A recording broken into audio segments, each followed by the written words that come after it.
मां नर्मदा की भक्ति अपने आप में सुकून और आनंद की अनुभूति कराती है और यही कारण है कि मां नर्मदा परिक्रमा के लिए लोग विभिन्न राज्यों और देशों से आते हैं। जी हाँ, न सिर्फ भारतीय बल्कि विदेशी परिक्रमावासी भी मां की परिक्रमा करने के लिए निकलते हैं। कोई पैदल तो कोई बाइक पर तो कोई बस और कार से मां रेवा की परिक्रमा करता है। जिसे जैसी सहूलियत हो वो अपने तरीके से मां की भक्ति करता है। ऐसे ही भरूच के बाइकर्स ने जब रेवा टीवी की टीम से बातचीत की तो उन्होंने हमें ये बताया कि मां नर्मदा की जयंती से ये यात्रा शुरू की है। उनकी टोली में कोई बिजनेसमैन, कोई किसान तो कोई नौकरी करने वाला था और पहली बार परिक्रमा कर रहे भरूच की इस टीम को जबलपुर में मां नर्मदा की महाआरती बहुत अच्छी लगी। ये सभी लोग बहुत खुश थे। उनका ये कहना था कि यहाँ पर लोग बड़े मिलनसार हैं और परिक्रमा वासियों का ध्यान रखते हैं, उनके खाने पीने के लिए सहयोग करते हैं, उन्हें भोजन देते हैं। साथ ही उन्हें सरकार से ये दरकार है कि नर्मदा यात्रा के लिए पथ सुगम होना चाहिए, सुविधाएं बढ़ाई जानी चाहिए और ये पूरी टीम सभी को जागरूक करते हुए मां नर्मदा की परिक्रमा कर रहे हैं। सभी को ये भी बता रहे हैं कि मां नर्मदा के जल को प्रदूषण मुक्त रखना है, जो भी कचरा है उसको डस्टबिन में डालना है और आप जब दीपदान करने के लिए निकलते हैं तो माँ की आरती करने के बाद दीपों को जल में प्रवाहित ना करके उसे घाट के पास में रखें ताकि माँ नर्मदा का जल निर्मल रहे और हमें यूं ही मिलता रहे और माँ रेवा अपनी अविरल धारा से स्वच्छ निर्मल बहती रहे। प्रस्तुत है उनसे वार्तालाप के कुछ अंश। तव पादपङ्कजं सुरासुरगणान्वितदिव्यरूपं भुक्तिं च मुक्तिं च ददासि नित्यं भावानुसारेण सदा नराणां नर्मदे। त्वदीय पाद पंकजम नमामि देवी नर्मदे। और इस समय हमारे साथ में है भरूच से नर्मदा परिक्रमावासी जो कि अपने गाड़ियों से यहाँ पर आए हुए हैं और बहुत अच्छा लगा सभी से मिलके। आइए जानते हैं कि कब से ये यात्रा पर निकले हैं और पहली बार है या उससे पहले भी आ चुके हैं। नाम बताएं भाई साहब। विरल जोशी। तो ये जो यात्रा आपकी कब से शुरू हुई? हमारी नर्मदा जयंती के दिन हमने वहाँ से भरूच मंगलेश्वर से और चानोद से हमने शुरू की थी। तो पहली बार आप लोगों ने की है या उससे पहले आ चुके हैं? फर्स्ट टाइम ही हमारी नर्मदा यात्रा है सभी लोगों की। तो कैसी रही? बहुत बढ़िया अनुभव हुआ है।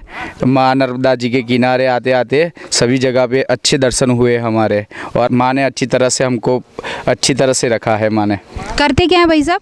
सुबह शाम हम माँ की आरती करते हैं, नर्मदा अष्टक बोलते हैं और जहाँ पर प्राचीन स्थान है वो प्राचीन स्थान पे हम दर्शन करते हैं। बहुत अच्छी बात है। और इस बीच इनका जबलपुर शहर में भी आगमन हुआ, वहाँ माता रानी की आरती देखी, कैसा रहा वो इनका एक्सपीरियंस वो भी जानने की कोशिश करेंगे। क्या नाम है आपका? पार्थ चौकसी। कैसा रहा ग्वारी घाट में माता रानी की आरती देखी आपने? हाँ, बहुत सुंदर रही। हम लोग को ऐसा पहली बार एक्सपीरियंस हुआ और उस दिन हम लोग को लगा कि हम लोग नर्मदा परिक्रमा में है और हम लोग को कुछ अच्छी फीलिंग आई। अच्छी फीलिंग आई आपको? आप कहाँ से? आप भी यहीं? हाँ, भरूच से ही हम। हाँ। अलय व्यास मेरा नाम है जी। और नर्मदा जयंती के दिन हमने यात्रा की है और हमारा एक्सपीरियंस बहुत अच्छा रहा है। पहली बार है, सब बाइक से निकले हुए हैं तो बढ़िया, सबको आनंद आ रहा है। माँ के अच्छे दर्शन हो रहे हैं, किनारे से हम आ रहे हैं, सभी जगह से अच्छे दर्शन हो रहे हैं माँ के। तो नर्मदा जयंती से ये सफ़र शुरू हुआ है, अभी और आगे बढ़ेगा। नर्मदे हर। मोटा भाई ये मुझे बताइए कि बहुत सारे लोग नर्मदा परिक्रमा के लिए निकलते हैं और आपको शायद जानकर ये बड़ी खुशी होगी कि अभी की नर्मदा परिक्रमा जो है वो सिर्फ हमारे हिंदुस्तान के लोग नहीं बल्कि दूर दराज से, बल्कि 7 समुंदर पार से विदेशी भी आते हैं।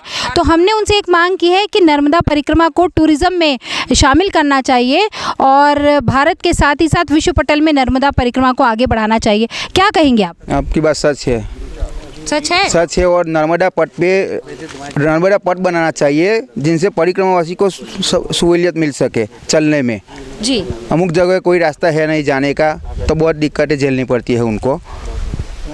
हमने कोशिश की है उनसे ये कहने की कि उनके रुकने ठहरने की और जहाँ जहाँ आप लोग रुकते हैं उनके खाने की व्यवस्था की जाए, और साथ ही जहाँ जहाँ ये नर्मदा परिक्रमा होती है, जो जो राज्य आते हैं वहाँ के सीएम, ज़िला प्रशासन, पुलिस प्रशासन आपका इसमें सहयोग करे, जनप्रतिनिधि सहयोग करे, क्या कहेंगे? नहीं, बहुत बढ़िया बात है आपकी।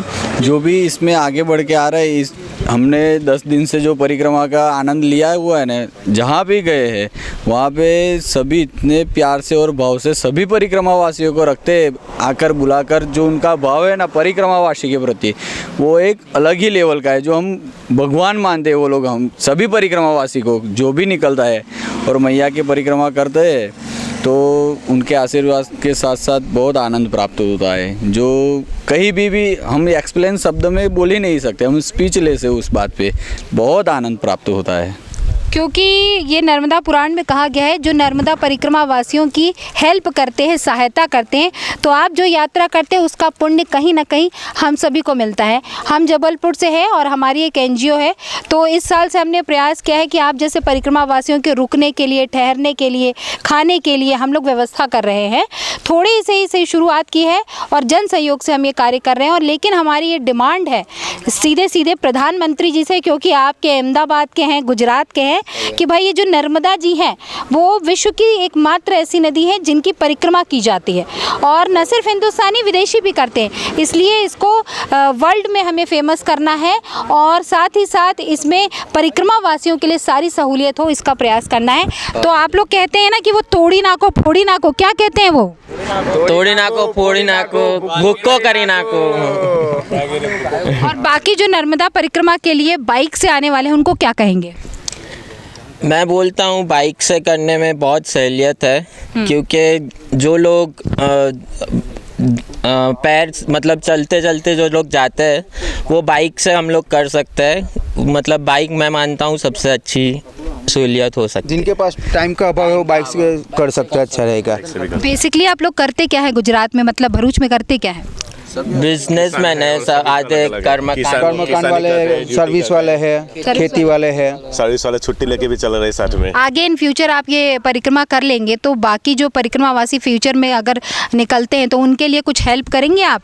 हम लोग ने हेल्प तो 24 घंटे उनके साथ है, और हम लोग करते ही 365 दिन हमारे तो हेल्प चलती है उनके लिए। चलता है। भरूच के पास मंगलेश्वर गांव है, उधर सदाव्रत ही चलता है।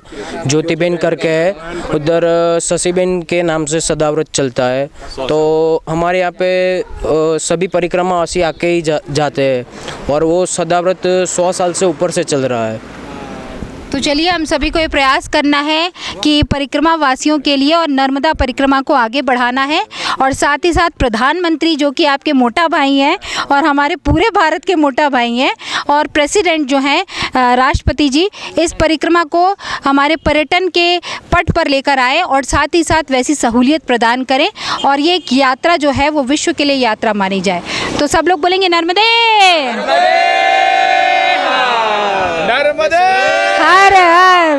नर्मदा समग्र अभियान से भी नर्मदा समग्र अभियान से हम जुड़े हुए हैं। हमारे पीछे हमने है, कोई जैसा है वो लिख दे। ये रहा अनिल माधव दवे जी का जो अभियान चल रहा है, उनसे हम सब जुड़े हुए हैं। पूरे प्रदूषण मुक्त नर्मदा जी प्रदूषण मुक्त, और सबको संदेश देते आ रहे हैं कि किनारे पे आप सब साबुन से मत नहाइए, शैम्पू से मत नहाइए, वो प्रसाद चढ़ाते उसकी थैली अंदर मत डालिए, दीपदान नहीं कीजिए, दीपदान मत कीजिए, दीपदान करिए मगर वो बाहर रखिए और डिस्पोजल वो नहीं यूज नहीं करें। अच्छा, एक चीज़ और है, हमने कोरोना के टाइम पे देखा, जब हम लोग क्योंकि ग्वारी घाट के पास में रहते हैं, एकदम निर्मल जल था। मतलब आप दूर से भी देख सकते थे कि अंदर क्या है, एकदम फ्रेश था। लेकिन जैसे ही लॉकडाउन ख़त्म हुआ, पब्लिक का आना शुरू हुआ, पानी प्रदूषित होना शुरू हो गया। हमको ये करना चाहिए कि नर्मदा को प्रदूषण मुक्त रखने के लिए आप आराधना कीजिए, क्योंकि मात्र एक ऐसी नदी है जिनके सिर्फ दर्शन मात्र से मोक्ष की प्राप्ति होती है। आप डुबकी लगाइए, लेकिन साबुन, निरमा और सर्फ का यूज़ मत कीजिए। पन्नियाँ उसमें मत डालिए, दीपदान कीजिए, लेकिन दीप को बाहर रखिए, ताकि क्या है वो निर्मल रहे। और अगर वो निर्मल रहेंगी तो हमें जल मिलता रहेगा। और हम लोग बहुत लकी हैं, आप भी बहुत लकी हैं कि नर्मदा जी हम सभी के राज्यों में हैं। धन्यवाद। हमारी शुभकामनाएं और ये ऐसे ही आगे बढ़ता रहे और सबको ऐसा संदेश देते रहे। ऐसे आपकी चैनल ગુજરાતીમાં કહીએ તો જે પ્રમાણે નર્મદાજી આગળ વધે છે એ પ્રમાણે તમારી ચેનલ પણ આગળ વધે नर्मदे हर નર્મદે